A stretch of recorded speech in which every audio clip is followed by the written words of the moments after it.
예수의 증인이 되라. 예수의 증인이 되라. 아멘. 중요한 말씀이에요. 오늘 여러분 드라마 잘 보시죠? 드라마나 뉴스에 보면 그런 게 나와요. 한 번 좀 보실 거면 피고인과 뭐 원고인, 피고인 있고 증인석이 있습니다. 여러분 증인석에 있으면 항상 선서를 합니다. 저도 드라마에서 봤어요. 선서하고 내가 위증의 죄를 지면 처벌을 받겠습니다 하고 선서를 합니다. 그러면 그때부터 법적 효력이 발생이 됩니다. 그런데 여러분 위증죄로 아시죠? 거짓 증거하면 위증이 돼요. 근데 두 가지가 있대. 일반 위증죄와 모해 위증죄가 있답니다. 이번에 제가 본 건데 일반 위증죄는 뭐냐? 어떤 자신의 기억을 기반으로 해서 사실만을 말해야 되는데 거짓을 말하는 거예요. 그래서 그걸 걸리잖아요. 형이 뭔지 아세요? 형법 제 152조의 처벌에 따라서 징역 5년의 이하의 징역이나 벌금 1,000만 원에 처합니다. 법이 그래요. 위증죄가. 근데 모해 위증죄 뭔지 아세요? 중한 범죄 있죠. 형사 사건 같은 거에 그런 죄, 그런 사건에 그런 범죄자 있죠. 그 범죄자를 더 안 좋게 하려고 모해하고 불의의 그런 증인, 거짓 증언을 한 자는 딱 잡히면 뭐냐? 형이 어떻게 되냐? 징역 10년입니다. 벌금이 없어요. 무조건 실형이에요. 실형. 모해 중범죄라고 합니다. 그래서 여러분 위증죄 그렇게 무서운 거예요. 그래서 성경에도 이런 말이 있어요. 10계명 중에 9계명에 내 이웃에 대하여 거짓 증거하지 마라. 하나님의 법인 걸 믿으시기 바랍니다. 이 모든 세상의 법, 형법, 민법이요 하나님의 법 테두리에서 만들어진 거예요. 기반 안에서 만들어진 제도입니다. 그러니까 거짓 증언하지 말라는 그만큼 형벌을 받는다는 겁니다. 그래서 하나님은 증인, 참된 증인이 되기 원하시는 걸 믿으시기 바랍니다. 여러분 증인 하나 잘못 쓰면요 큰일 납니다. 증인이 잘 쓰면 그 무고한 자를 살릴 수도 있어요. 근데 반대로 증인 잘못 쓰면 자기도 죽고 상대도 죽일 수도 있어요. 그 형벌을 자기도 받기 때문에 언젠가. 그리고 이 땅에서도 아니라 저 하늘나라에서도 벌을 받습니다. 위증죄에 걸려서. 그래서 하나님 부탁하신 말씀이 있어요. 너희는 내 증인이 돼. 참 증인이 좀 되죠. 위증자가 아니라. 그래서 마태복음 28장 19절 20절에 그 제자들에게 마지막으로 이 말씀을 부탁하십니다. 그러므로 너희는 가서 여러분과 나에게 하신 말씀이에요. 모든 족속으로 제자를 삼아 아버지와 아들과 성령의 이름으로 세례를 주고 내가 너에게 분부한 모든 것을 가르쳐 지키게 하라. 볼지어다 세상 끝날까지 너희와 항상 함께 있으리라. 이게 뭐예요? 하나님의 복음을 전하고 하나님의 말씀을 증거하라는 거예요. 그러한 자는 하나님이 세상 끝날까지 항상 함께 있다고 약속하신 걸 믿으시길 바랍니다. 여러분이 복음을 전해요. 하나님을 자랑하고 말씀을 전할 때 하나님이 함께 하신다는 겁니다. 언제까지? 저 천국까지 갈 때까지 한다는 걸 믿으시고 예수의 증인의 길을 걸어가시길 바랍니다. 그건 복음을 전하는 거예요. 예수가 뭐예요? 복음 아니에요? 그거 증인이 우리예요. 우리 증인을 세우셨다는 거예요. 그 너희 가서 증인을 합당하게 증인의 삶을 살라는 겁니다. 오늘 말씀을 듣고 이러한 증인을 되시기를 주의 이름으로 축원합니다. 그러면 신명기를 보면 여기 하나님이 법을 제정했댔지요. 신명기에도 두세 증인 법이 있어요. 하나님도 사람을 막 죽이지 않습니다. 중함죄, 사형해야 되는 죄를 판결할 때는요 2명에서 3명이 되는 증인이 있어야만이 죽일 수 있습니다. 1명 갖고는 안 죽여요. 하나의 법이에요. 그런데 이 증인이 쓴 사람이 거짓으로 하잖아요. 그게 판결이 되면 그를 죽입니다. 어떻게? 상대를 죽이려는 그 방법대로 죽여버려요. 하나님의 법이에요. 그걸 동용보복법이랍니다. 사람이 아무 악이든지 무릇 범한 죄로 한 증인만으로 정할 것이 아니요 2 증인의 입으로나 3 증인의 입으로 그 사건을 확정할 것이며 증인이 있어야 되는 거. 증인이 증거예요. 지금은 요즘 과학이 발달 증거가 있어야 되겠죠. 그 당시에는 그렇게 안 했잖아요. 증인을 많이 세웠다는 겁니다. 만일 위증하는 자가 있어, 위증이 뭔지 아시죠? 거짓 증거하는 사람이 있어. 아무 사람이 악을 행하였다 할 말함이 있으면 모함하면 그 논쟁하는 양방이 같이 하나님 앞에 나아가 쌍방이 나가서 하나님 앞에 나갑니다. 그리고 하나님 앞에서 제사장과 재판장 앞에서 판결을 받아요. 근데 그 재판장이요 상세하게 조사를 해요.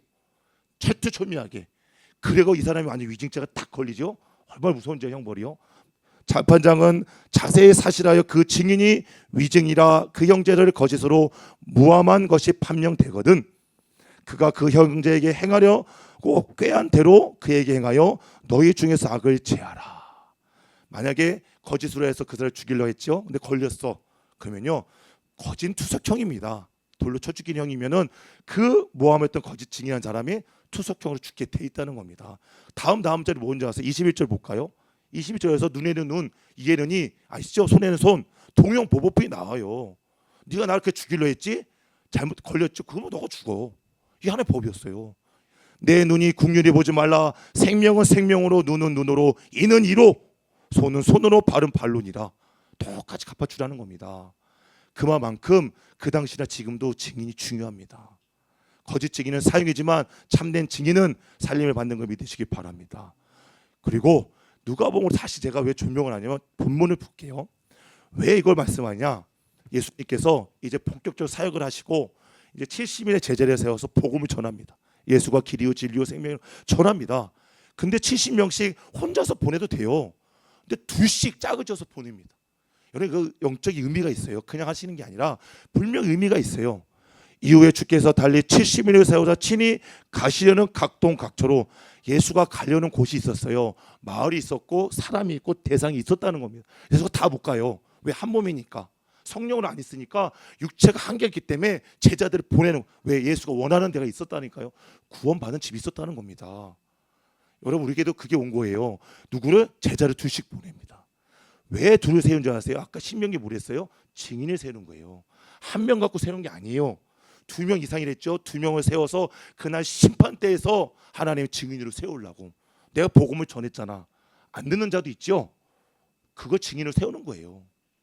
전에는 네가 안 들었기 때문에 내가 2명의 증인을 세워놓으라고 그래서 줄씩 보낸 것도 있고, 또 전도서에 한 사람은 다 2사람이 나왔어. 그래야 그 수고함으로 그 일을 이루어서 상을 얻는다고 했습니다. 뭐냐? 하나가 넘어지 잡아주지요. 둘보다 셋이 난 것처럼 복음을 증거해서 합심하여 둘이 연합하여 하나님의 뜻을 이루는 걸 믿으시기 바랍니다. 그래서 둘씩 보낸 거예요. 이르시되 출소할 것은 많대. 영혼이 많다는 거예요. 아직 택한 영혼들이 많아요. 우리는 몰라요. 하나님 아시죠? 일꾼이 적으니 그러므로 추수하는 하나님께 청하여 추수할 일꾼들을 보내어 주소서 하라. 일꾼을 보내주십니다. 우리 신 전사님이 일꾼하니까요. 우리가 보내달라고 기도했지요. 온 걸 믿으시기 바랍니다. 반드시 찹니다. 여기 시작이 불가해요. 맞습니다. 그죠? 갈지어다 내가 너희를 보냄이 어린 양을 이리 가운데 보낸과 같도다. 전대나 주머니나 신을 가지지 말며 길에서 아무에게도 문하지 말며 분명한 목표를 가지고 가세요. 좌우나 우라 보지 마시고 세상 보지 말고 오직 전도와 영혼을 구원한다는 목표만 가지고 가라는 겁니다. 만일 어느 집에 들어가든지 먼저 말하되 이 집이 평안할지어다 하라.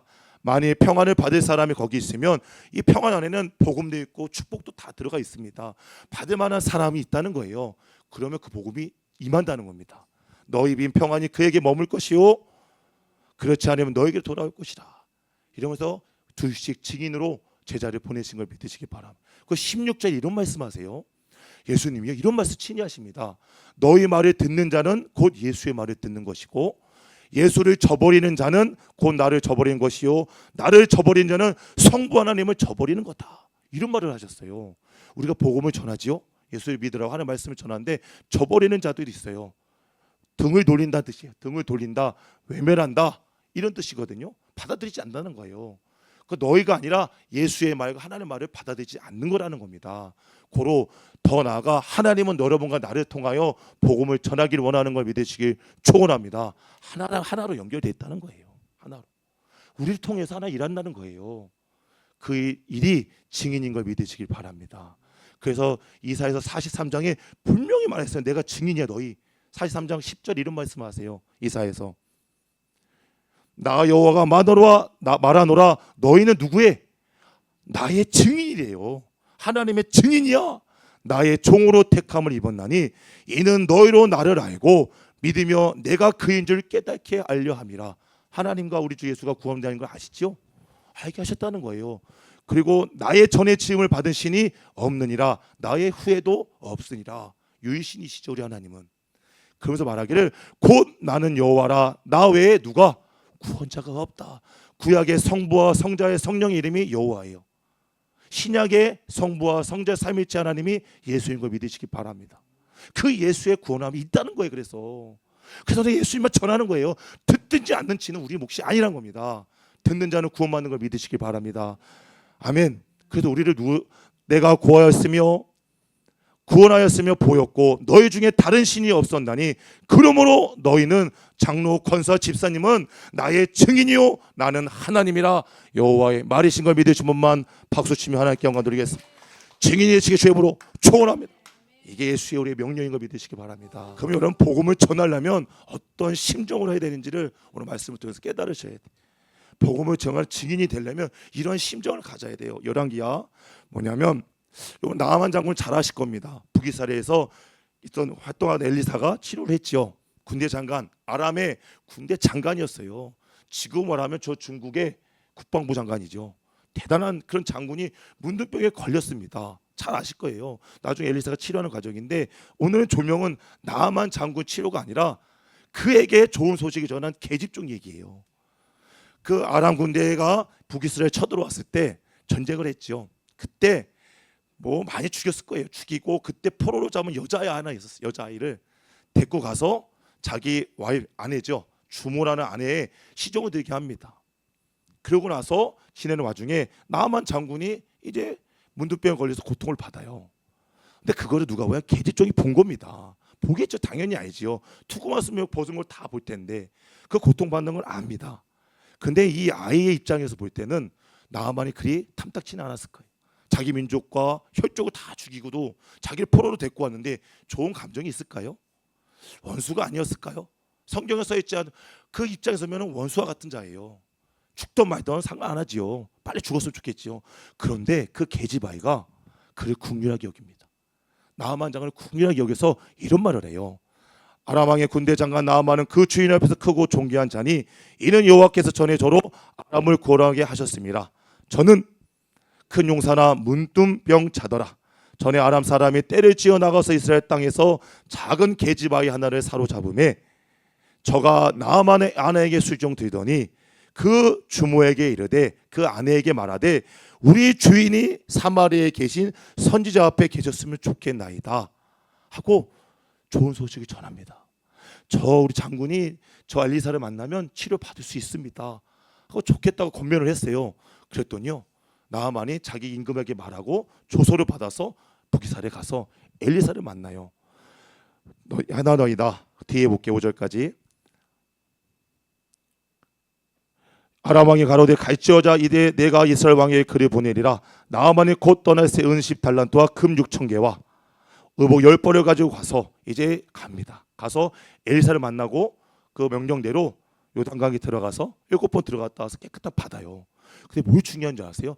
그러고 나서 아람은 이 나아만 장군요 우상을 섬겼던 사람이에요. 리몬 우상 같은 우상을 많이 섬겼던 사람인데 이 사건을 통해서 하나님의 살아계심을 체험합니다. 그리고 그의 삶이 확 바뀌어요. 어떻게 하냐? 내가 이제 우상을 다 버리고 하나님만을 내가 경외하고 섬기겠습니다 하고 그 이스라엘 땅을 흙을 가져가서 나중에 거기서 제단을 쌓고 제사를 지낸다고 약속을 합니다. 볼까요? 15절과 17절을 볼게요. 나만이 모든 종자와 함께 하나님의 사람에게 돌아와서 깨끗함을 받았잖아요. 묻며 깨끗함 받았어요. 와서 가로되 내가 이제 이스라엘 외에는 온 천의 신이 없는 줄을 아나이다. 청컨대 당신의 종들에게서 예물을 받으소서. 가로되 나의 섬기는 여호와의 사심을 가리켜 맹세하노니 내가 받지 않아서 우리 목사님처럼 왜? 돈 주고 고쳤다고 불법이 안 받는 거예요. 고사합니다. 나아만이 받으라 강권하되 조가 고사한지라. 나아만이 가로되 그러하면 청컨대 노새 2마리의 흙을 당신의 종에게 주소서. 이제부터는 종이 나아만이 번제든지 다른 제든지 다른 시리기를 드리지 아니하고 우상을 버리겠다는 겁니다. 다만 여호와께 드리겠나이다. 하나님만 섬기겠나이다. 불신자가 신자로 된 거예요. 잊지 않는 자가 믿는 자가 됐다는 거예요. 누굴 통해? 계집종을 통해서. 그 계집종에 통해 그 좋은 소식이 통로가 됐기 때문에 그 나아만에 가서 나중에 엘리사리 가서 사는 역사가 있었답니다. 우리가 그런 계집종이 돼야 돼요. 긍휼한 마음이 있어야 된다는 거예요. 누구마저도 원수마저도 나를 모함하고 싫어하는 자들마저도 불쌍한 마음을 갖고 왜? 그 영혼은 불쌍하잖아요. 그런 마음을 갖고 너가 엘리사에 가면 살아, 예수께 가면 살아 복음을 전하면 여러분 나만 안 들을 수도 있었어요. 근데 들었기 때문에 그가 구원을 받은 걸 믿으시기 바랍니다. 모르는 거예요. 우리는 그 계집아이와 같이 영혼을 긍휼하는 마음만 있으면 되는 걸 믿으시길 축원합니다. 그래서 복음을 전하는 겁니다. 그런 마음으로. 그 역사는 하나님이 하시는 거예요. 그리고 또 어떠한 마음을 가져야 되냐? 이건 마가복음에 나옵니다. 이런 마음을 갖고도 여러분이 증인된 삶을 사셔야 돼. 여러분 한 중풍병자가 있었어요. 잘 아실 거예요. 총회는 많이 들었죠. 근데 그 중풍병자를 네 사람이 들어서 예수께를 가지만 그 집이 들어갈 틈이 없어요. 그러니까 생각하기 예전에는요 이스라엘 중동 지방은 집이 흙돌로 만들었어요. 흙으로 만들었고 지붕을 올라가는 사다리가 있었답니다. 그래 안 되니까 포기할 수 있죠. 포기하지 않고요 그 중풍병을 데리고 사다리까지 겨우 올라가요. 얼마나 힘들겠어요. 옥상까지. 옥상도 다 흙돌이에요. 근데 거기서 멈추지 않고 오한마 같은 그런 망치로 깨갖고 거기서 들어 것을 예수께 내립니다. 그걸 본 예수가요 뭐라고 앉아? 내가 믿음으로 구원을 받았다 했습니다. 내가 죄사함을 받았다. 맨 처음에 죄사함을 받았다 했습니다. 그런 다음에 치료를 하십니다. 사람들이 한 중풍병자를 네 사람에게 메어 가지고 예수께로 올세 무리를 인하여 예수께 데려갈 수 없으므로 그 계신 곳에 지붕을 뜯어 구멍을 내고 중풍병자의 누운 사람을 달아내리니 예수께서 저희의 믿음을 보시고 중풍병자에게 이르시되 소자야 내 죄 사함을 받았느니라 하시니 하고 그 이후에 뒤를 보면은 죄 사함을 하고 나서 병을 치료하십니다. 그 네가 깨끗함을 받았다. 네 침상을 들고 가라. 여기 내포하는 게 뭐냐면 예수님이 죄 사함을 하는 권한이 있다는 거예요. 권세가. 여러분 병을 고칠 수 있는 건 선지자가 많았어요. 예전에 죄 사함은 하나님만 할 수 있습니다. 근데 그 하나님이 내가 하나님이라는 걸 말하는 거예요. 중풍병자에게 죄사함 받았다는 말과 네 침상을 들고 가란 말 뭐가 낫겠냐 말을 해요. 그러나 나는 죄사함을 하는 권세가 있음을 너에게 알려주라고 네가 죄사함 받았으니 일어나 침상을 가라 했더니 즉시 일어나서 침상을 들고 갑니다. 여러분 우리 영혼 육 묶인 모든 죄의 문제가 해결돼야 여러분 형통한 복이 갑니다. 죄의 문제가 해결돼야 이런 영적인 혼적인 육적인 문제도 해결이 된다는 겁니다. 근데 그 죄 사함은 예수의 피밖에 없는 걸 믿으시기 주임으로 축원합니다. 그걸 말합니다. 그런데 저는 뭘 말하고 싶냐? 이 병자가 아니라 이 네 사람의 심정을 가지고 가셔야 돼. 이 중풍병자 네 사람은 아마도 가족이 아니면 가까운 친구, 친족일 거예요. 왜? 절박한 심정. 왜 안 그래 포기했겠죠. 그렇게까지 하나 않았을 거예요. 정말 사랑하는 사람이니까 그 네 사람이 그를 지붕까지 또 뚫고 갈 수 있었다는 건 가까운 사이 미쳤던 관계를 말합니다. 근데 그 사이에서도 포기하지 않았어요. 왜? 이를 살리리라. 이를 반드시 내가 구원하리라. 위기가 와요. 사람이 막아요. 환경이 막아요. 여러분 가족들, 친구, 친척도 구원하지 막는다니까. 막는 존재가 있어요. 근데 거기서 탁 포기했으면 이 중풍병이 나았지 않았을 거예요.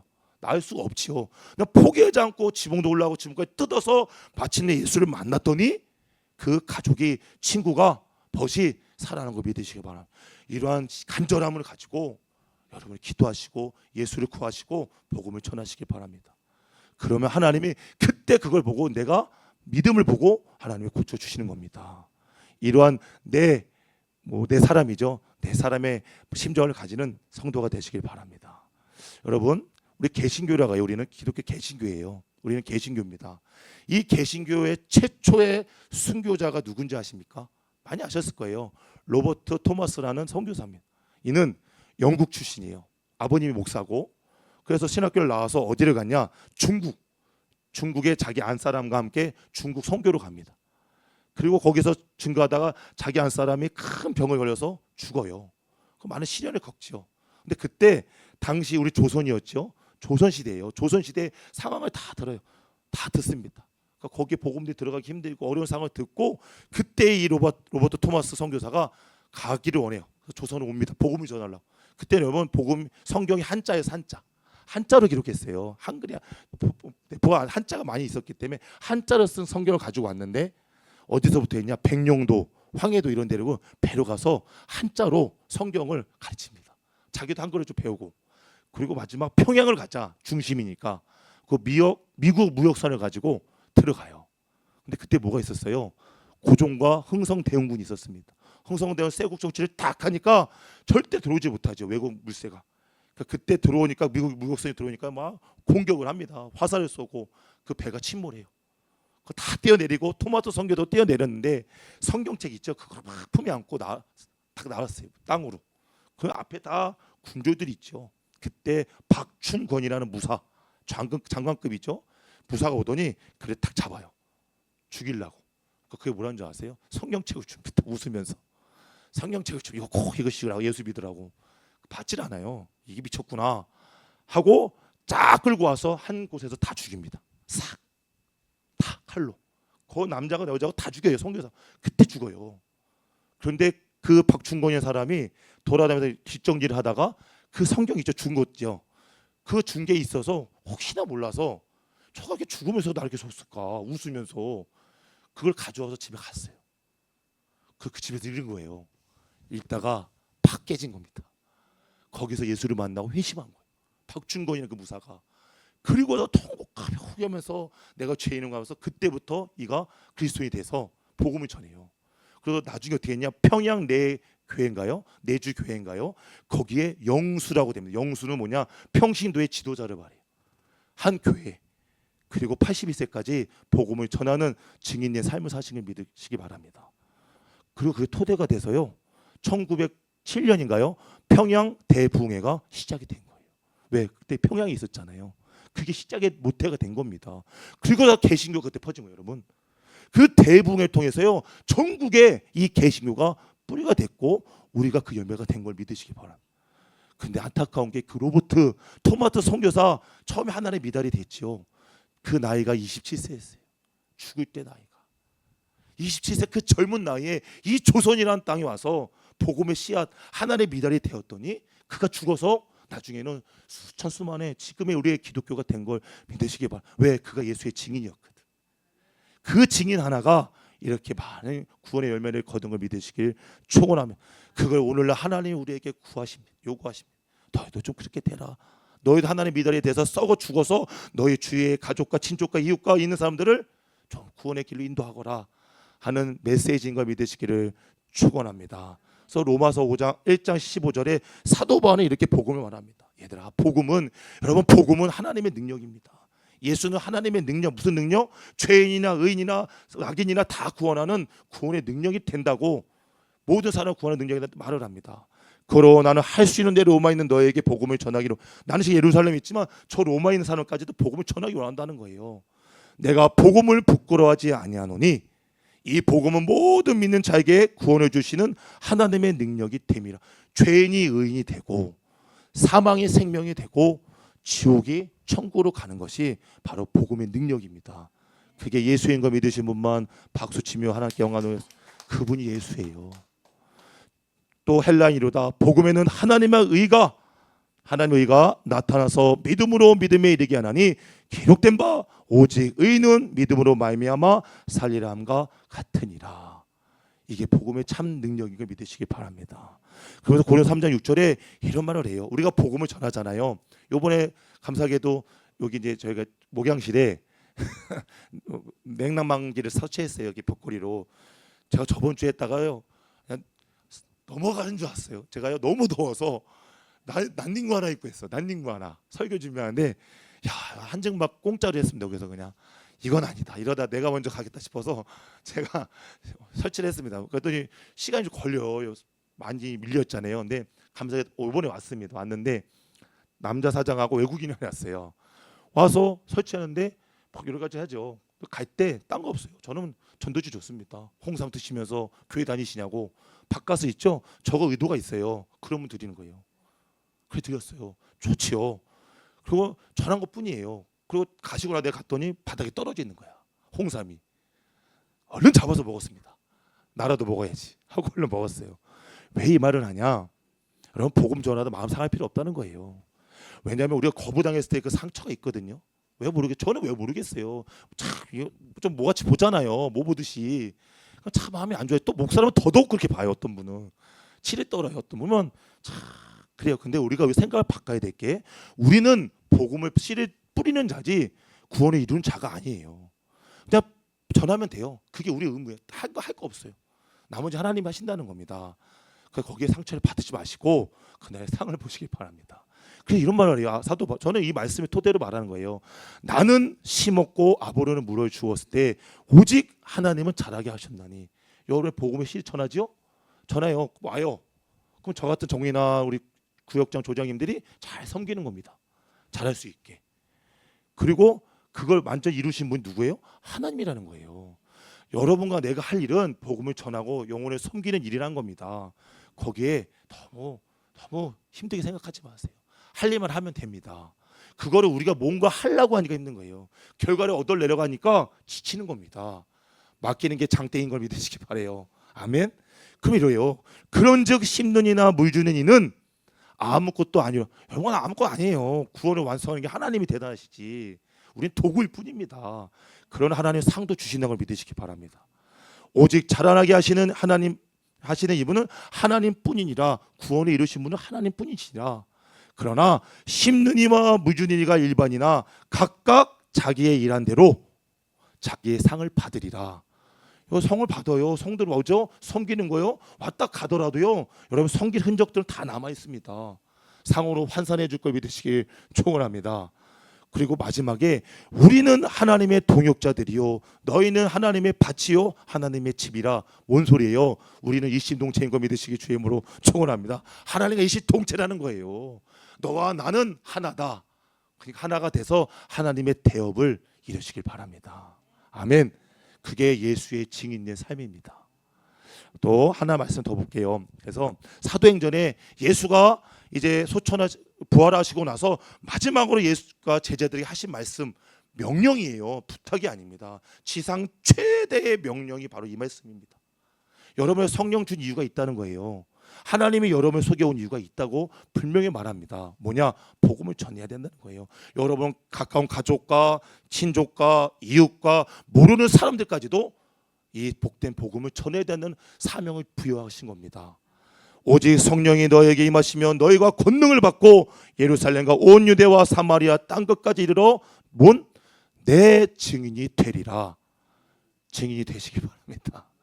이게 명령이라니까요. 아멘. 그런 자에게는 마지막으로 하나님 이런 말씀하십니다. 단위에서 찾아주시면 돼요. 자, 말씀을 잠깐 정리할게요. 자, 오늘 증인된 삶이 증인이 되게 중요한 걸 알았습니다. 증인이 어떤 것도 알았어요. 보면은 그래서 누가복음에 나온 것처럼 둘씩에서 복음을 전합니다. 어떤 심정으로? 그 계집종과 같은 심정으로 영혼을 긍휼히 여기는 마음. 나를 원수까지도 긍휼하게 보세요. 그 사람 싫어요. 보기 싫은 데 있어요. 근데 그 영혼은 불쌍하잖아요. 그런 마음으로 그를 위해 기도하고 복음을 전하면 그걸 나만 장군처럼 구원할지 누가 알겠어요. 그걸 하나님이 요구하시는 거고, 또 하나는 그 네 사람처럼 그러한 절박하고 간절한 심정으로 가족이나 이웃이나 친지나 구원을 위해서 기도하고 전도하라는 겁니다. 포기하지 말고. 위기가 계속 오잖아요. 환경과 사람을 들어서. 근데 포기 안 했다는 걸 시사하는 거예요. 마침 예수를 만난 거예요. 그랬더니 구원이 이루어진 걸 믿으시기 바랍니다. 이 말씀이 시사한 겁니다. 그 토마스 선교사도 그 하나의 미달이 썩어서 이 많은 개신교의 열매가 거친 것처럼 내가 죽고 예수를 살아 예수의 증인이 되시길 축원하며, 그런 자에게 하나님 마지막 말씀이 이런 말씀을 주십니다. 12절 3절 합독할까요? 시작. 지혜 있는 자는 궁창의 빛과 같이 빛날 것이요 많은 사람을 옳은 대로 돌아오게 한 자는 별과 같이 영원토록 비치리라. 아멘. 옳은 대로 예수께로 인도한 사람은 그날 그 시에 별처럼 하나님이 영화롭게 하실 걸 믿으시길 바랍니다. 영원히. 아멘. 오늘 이 말씀을 붙잡고 증인의 삶을 사시길 바랍니다. 멀리 간단해요. 그냥 전해주세요. 전하면 돼요. 받고 안 받고 우리 몫이 아니에요. 거기에 실망하지 마시고 전하고 또 기도하면 됩니다. 아까 찬양이 전하고 기도해 뭐 더 있어요. 나머지는 하나님이 잘하게 하실 걸 믿으시기 바랍니다. 아멘. 자, 찬양 마지막 찬양은 그날이란 찬양인데 이 가사가 뭔지 아세요?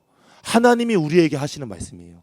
내가 저 죽어가는 백성을 어떻게 살리고 누가 가서 저 복음을 전할고 하는 가사의 내용인데, 뭐 아시는 분도 아실 거예요. 모르시는 분이어도 이 찬양을 같이 기도하는 마음으로 찬양하신 다음에 여러분 기도하시기 바랍니다. 머릿속에 돌아가시죠? 막 돌아가실 거예요. 누구 아마죠. 그 증인이 되시면 돼요. 가슴에 손을 얹고 사망의 그늘에 앉아 사망의 그늘에 앉아 죽어가는 나의 백성들 절망과 굶주림에 갇힌 저들은 내 마음의 오랜 슬픔 하나님이 우리에게 말씀하십니다. 고통의 멍에에 매여 울고 있는 나의 가족들 나는 이제 일어나 저들의 멍에를 꺾고 눈물 씻기길 원하는데 누가 내 부르짖어 저들을 구원케 할까 누가 나를 위해 가서 나의 사랑을 전할까 나는 이제 보기 원하네 나의 자녀를 살아나는 그날 기쁜 찬송 소리하느네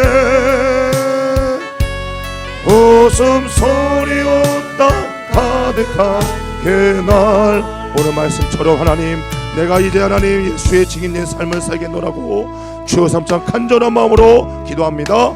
주여 주여 주여